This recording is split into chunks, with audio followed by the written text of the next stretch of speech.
निगरान वज़ीर आला पंजाब के लिए मोहसिन नकवी के इंतखाब पर परवेज इलाही, शेख रशीद समेत पीटीआई रहनुमाओं के ट्वीट्स। परवेज इलाही ने सवाल उठा दिया कि उनका करीब तरीन रिश्तेदार कैसे निगरान वज़ीर आला बन सकता है। शेख रशीद को इलेक्शन कमीशन के ताबूत में आखिरी कील के मुतरादिफ करार दे दिया।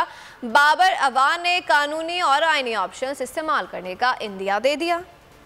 मोहसिन नकवी पर परवेज इलाही, शेख रशीद समेत पीटीआई रहनुमाओं के ट्वीट्स। परवेज इलाही की ट्वीट, सवाल उठाया कि मेरा करीब तरीन रिश्तेदार कैसे निगरान वज़ीर आला बन सकता है। इलेक्शन कमीशन का मुतनाज़ा फैसला हर उसूल और ज़ाब्ते के खिलाफ है। फैसले के खिलाफ हम सुप्रीम कोर्ट जा रहे हैं। शेख रशीद का ट्वीट, लिखा, निगरान वज़ीर आला की तैनाती करके इलेक्शन कमीशन ने न सिर्फ अपनी तबाही के ताबूत में आखिरी कील ठोंक दी, बल्कि आने वाले इलेक्शन पर भी सवालिया निशान पैदा कर दिया। बाबर अवान ने लिखा कि इलेक्शन कमीशन ने फिर साबित किया कि वो और पीडीएम एक ही है। पीटीआई कानूनी और आईनी ऑप्शन इस्तेमाल करेगी। हमाद अजहर ने लिखा, मोहसिन नकवी से बेहतर था फहद हुसैन को ही लगा देते, वो बेचारा सिर्फ जानीदार है लेकिन अभी करप्ट नहीं हुआ। नून लीग को यकीन हो चुका है कि शफाफ इंतखाबात से ये नहीं जीत सकते। असद कैसर ने कहा कि इलेक्शन कमीशन का मोहसिन नकवी को वज़ीर आला नामजद करना वाज़ेह हो गया कि इन माफियाज ने इस मुल्क और निज़ाम को बुरी तरह जकड़ के रखा है।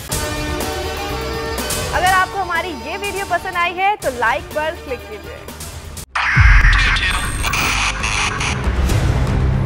2022 बहुत सारे तोहफे भी देखे गया पाकिस्तान की आवाम को। पाकिस्तान की आवाम को एक तोहफा ये दिया कि आवाम को पता चल गया कि पाकिस्तान का मीडिया क्या है। साल 2022 में सबसे ज्यादा देखे जाने वाला चैनल बोल न्यूज रहा नंबर 1। हमने बहुत सारे शोज और ट्रांसमिशंस की, पूरा साल मुसलसल जदोजहद में निकल गया कि ये वोट ऑफ कॉन्फिडेंस के पीछे कौन लोग थे।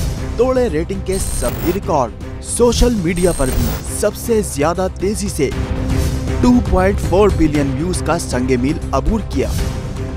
एंकर्स को भी आवाम में सबसे ज्यादा मकबूलियत मिली और सोशल मीडिया पर भी बोल रहा सब पर भारी। सब्सक्राइब करें और बेल दबाएं ताकि कोई खबर रह न जाए।